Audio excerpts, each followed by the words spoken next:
Have you ever wondered why Protestant and Catholic Bibles have a different number of books? Why do Catholic Bibles include 7 extra books that are missing from Protestant versions? The answer traces back to a pivotal decision made by one man, Martin Luther. His actions not only altered religious texts but also shaped the course of Christianity forever. In this video, we'll explore why Martin Luther removed these books, the theological and historical reasons behind his choice, and the controversy that still exists today.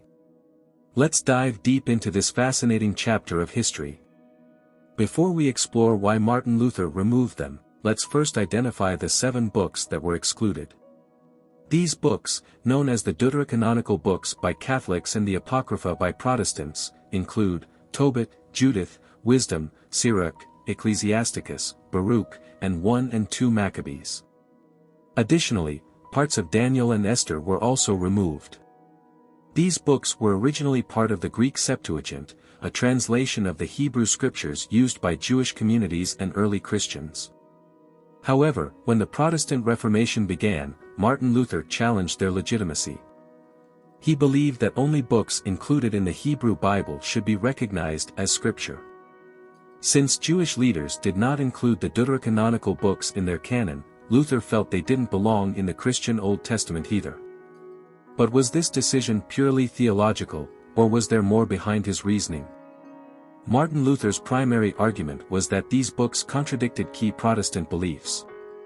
One of the most significant teachings he rejected was the doctrine of purgatory, which is supported in the book of 2 Maccabees.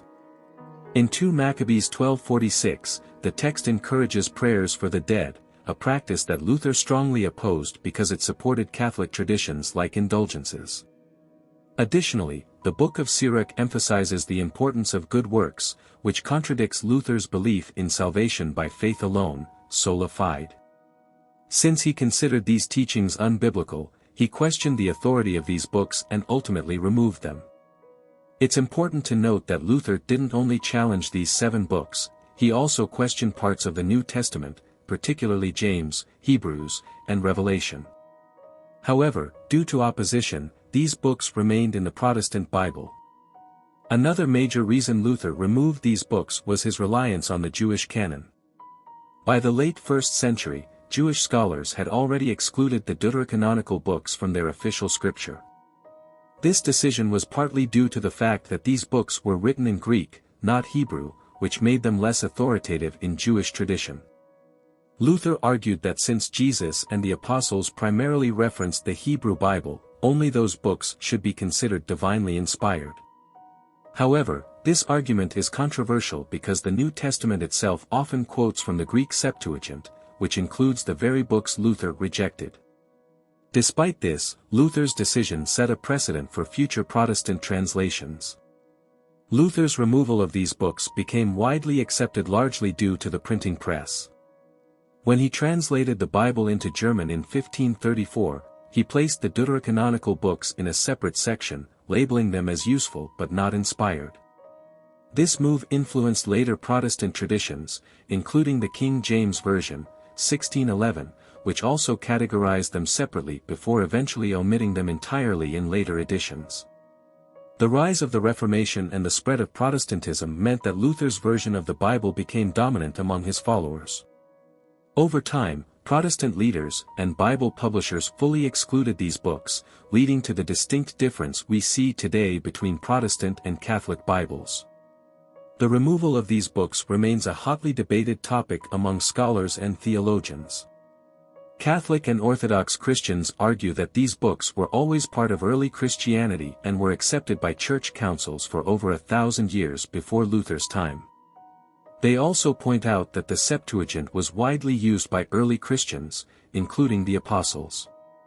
On the other hand, Protestants believe that Luther's decision restored the Bible to its original and pure form, eliminating texts that they believe promote non-biblical doctrines. The debate continues, but one thing is certain: Luther's decision forever shaped the way millions of Christians read and interpret the Bible. One of the key arguments against Martin Luther's removal of the Deuterocanonical books is that they had already been accepted by early church councils. The Council of Rome, 382 AD, Council of Hippo, 393 AD, and Council of Carthage, 397 AD, all affirmed these books as part of the Christian Old Testament. These councils were instrumental in defining the biblical canon, and their decisions were based on the traditions of early Christianity. For over 1,000 years, these books were universally accepted as scripture by the Church. Luther's decision to remove them was, therefore, a major break from historical Christian tradition. The Septuagint was a Greek translation of the Hebrew Scriptures that was widely used in the time of Jesus and the Apostles. It included the deuterocanonical books, which were quoted by early Christians. However, Jewish scholars in the 1st century rejected these books when they compiled the Hebrew Bible. Since Luther wanted to follow the Hebrew Bible rather than the Septuagint, he argued that these books did not belong in the Old Testament. The issue is that the New Testament frequently quotes the Septuagint, which suggests that early Christians accepted it as authoritative. This raises the question, if the Apostles used the Septuagint, why did Luther reject it? Luther's rejection of these books was closely tied to his belief in sola scriptura, the idea that Scripture alone is the ultimate authority in Christianity. He argued that traditions and church teachings should not have the same level of authority as the Bible. Since some of the deuterocanonical books supported doctrines he disagreed with, he considered them less reliable. This was a radical move, as it shifted Christianity away from church authority and toward individual interpretation of the Bible. Martin Luther was not the only leader of the Protestant Reformation, but his actions had a huge influence. Other reformers, like John Calvin and Ulrich Zwingli, also rejected the deuterocanonical books. However, some Protestant groups, including the Anglicans, originally kept these books in their Bibles, considering them useful for instruction but not doctrinally binding. Over time, most Protestant denominations completely removed them from their versions of the Bible. In response to the Protestant Reformation, the Catholic Church reaffirmed the deuterocanonical books at the Council of Trent, 1546. The Church declared that these books had always been part of sacred scripture and that removing them was an error.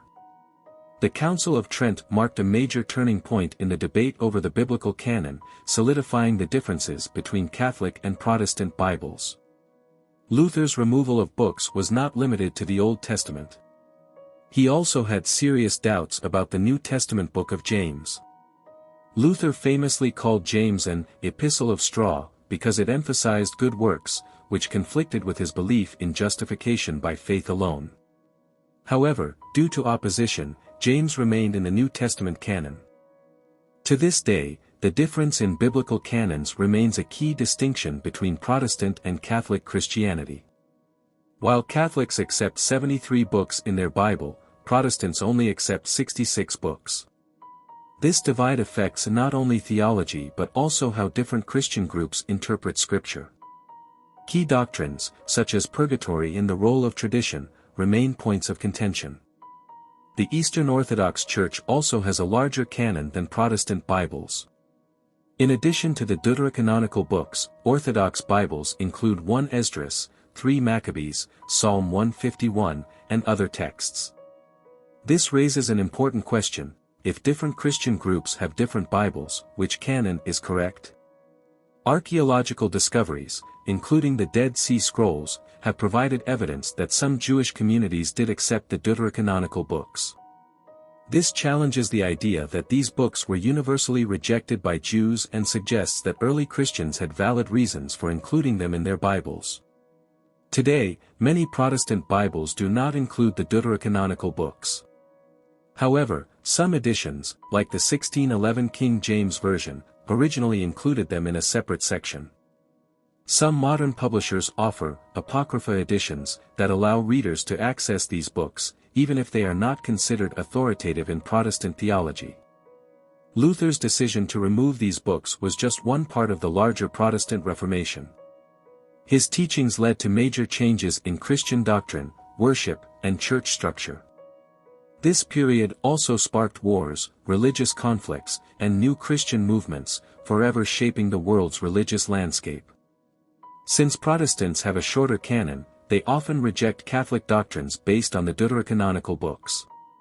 For example, the concept of prayers for the dead, found in 2 Maccabees, is accepted by Catholics but rejected by Protestants. These differences continue to influence how Scripture is taught and understood across Christian denominations. Luther's personal struggles with faith also played a role in his rejection of certain books. He had a deep fear of God's judgment and a strong belief in salvation through grace alone. Books that emphasized good works, intercession, or purgatory were at odds with his personal theology, which may have influenced his decision to remove them. Luther's changes to the Bible led to division rather than unity. The splitting of Christianity into Protestant and Catholic traditions resulted in centuries of conflict, debates, and reformations. Even today, discussions about the biblical canon remain highly controversial among scholars and theologians. The question of which books belong in the Bible is not just a historical issue, it's a theological debate that continues today. Understanding why Martin Luther removed these books helps us grasp the broader history of Christianity and the different perspectives that shape religious beliefs today. The Protestant Reformation occurred during the rise of Renaissance humanism, which emphasized returning to original sources. Scholars sought to study the earliest manuscripts of biblical texts rather than relying on later traditions. Luther's preference for the Hebrew Bible over the Greek Septuagint was influenced by this humanist movement. He believed that going back to the original Hebrew texts would provide a purer version of Scripture. However, many scholars argue that the New Testament writers themselves used the Septuagint, making Luther's rejection of it questionable. The Council of Trent, 1546, was the Catholic Church's response to the Protestant Reformation. One of its most important decisions was to officially declare the deuterocanonical books as part of the Bible. This wasn't a new addition, rather, it was a confirmation of what had already been accepted for centuries. The Church reaffirmed that these books were inspired scripture, directly countering Luther's actions. From this point on, the difference between Catholic and Protestant Bibles became permanently established. The early Church Fathers frequently quoted from the deuterocanonical books in their writings. Saint Augustine, Saint Jerome, and Saint Athanasius all referenced these books when discussing theology. Even the catacombs of Rome, where early Christians worshipped, contain inscriptions and artwork inspired by these books. For example, the story of Judith and Holofernes is depicted in early Christian art. This suggests that the earliest Christians valued these books, which raises questions about Luther's decision to remove them.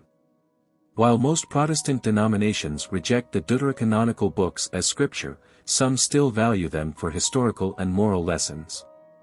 For example, the Anglican Church sometimes includes them in liturgical readings. The Lutheran Church also acknowledges their historical significance, even though they are not considered divinely inspired. Despite this, most modern Protestant Bibles completely exclude these books, making them largely unknown to many Protestant Christians today. The removal of the deuterocanonical books had a direct impact on Bible translations. The King James Version, 1611, originally included these books in a separate section, but later editions removed them entirely.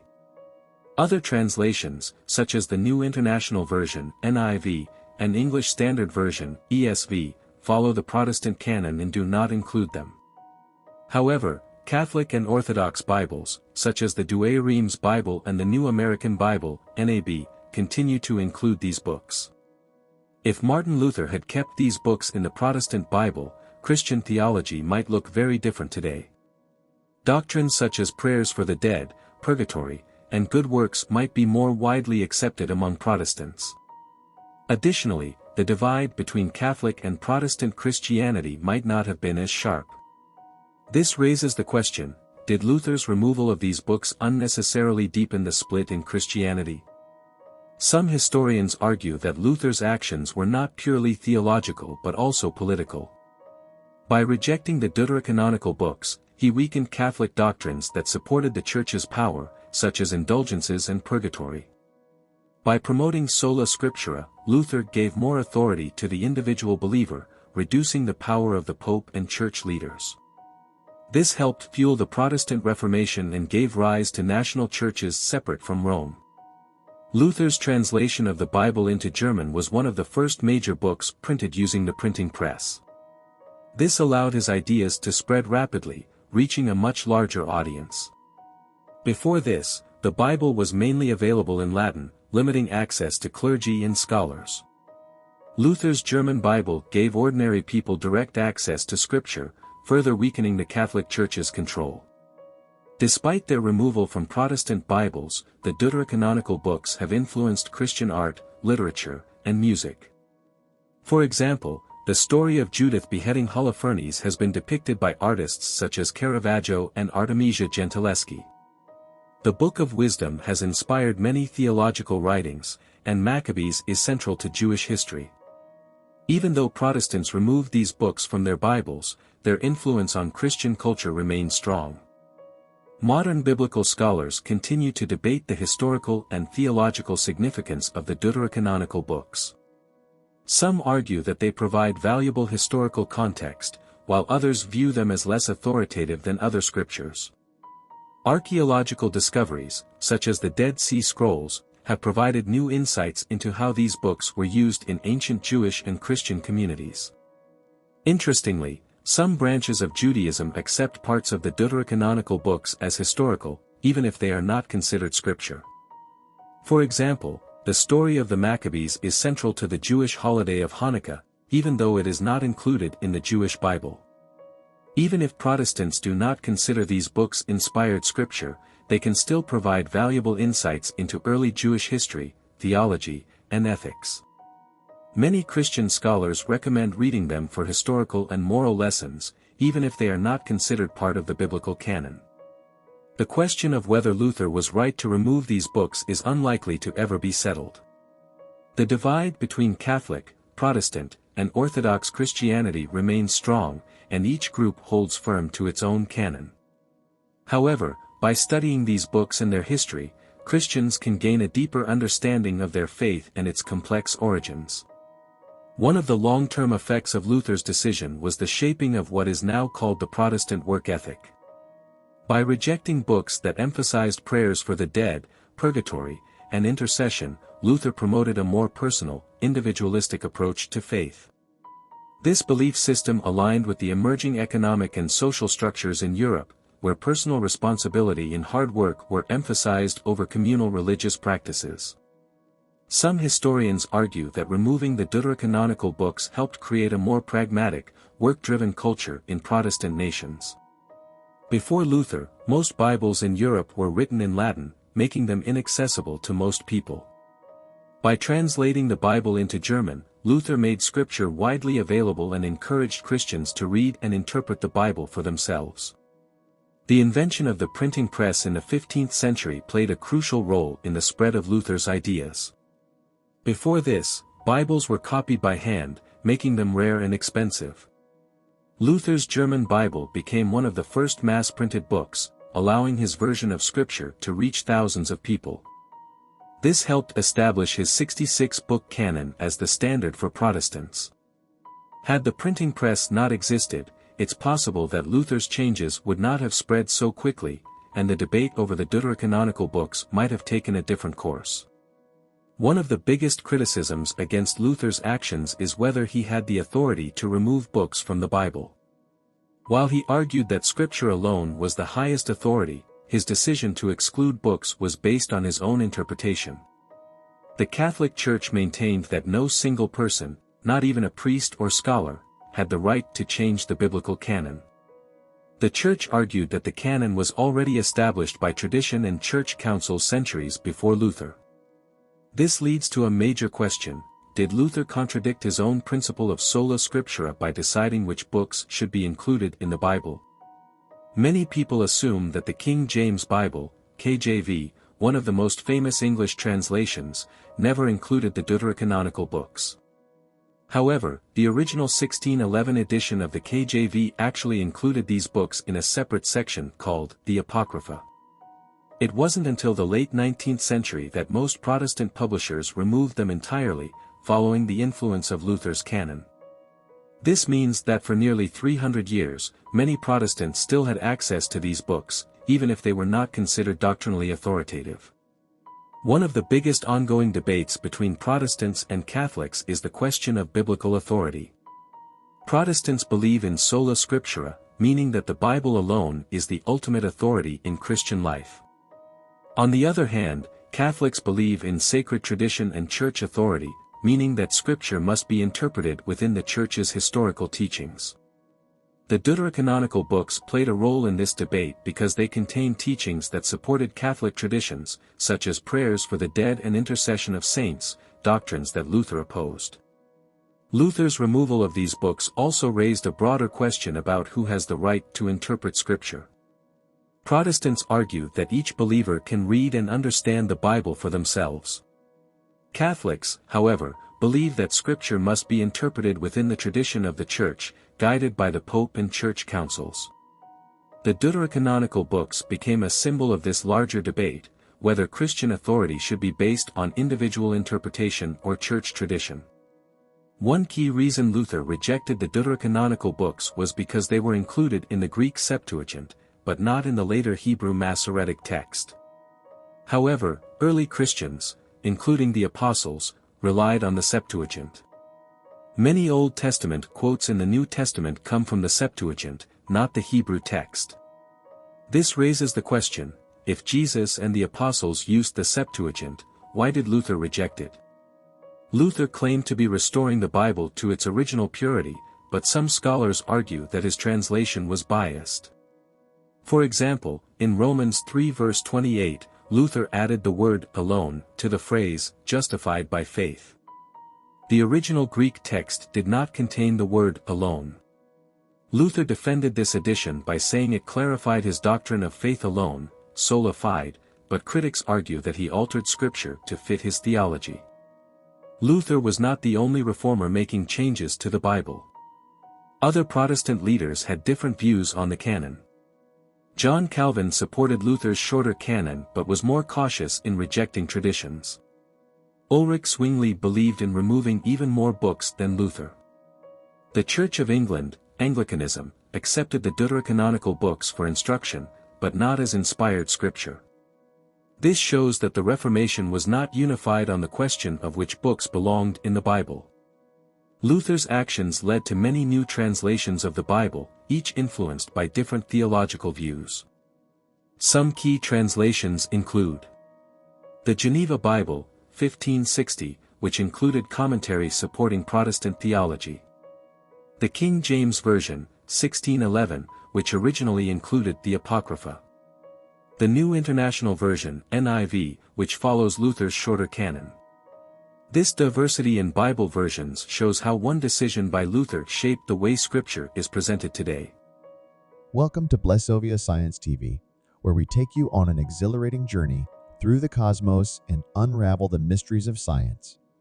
We are excited to offer you the opportunity to become a valued member of our ever-growing community of cosmic enthusiasts and knowledge seekers.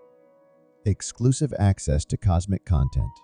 As a member of Blessovia Science TV, you will gain exclusive access to a treasure trove of cosmic content, including documentaries, interviews with leading scientists, space missions updates, and awe-inspiring visualizations of the universe, live Q, and sessions with experts.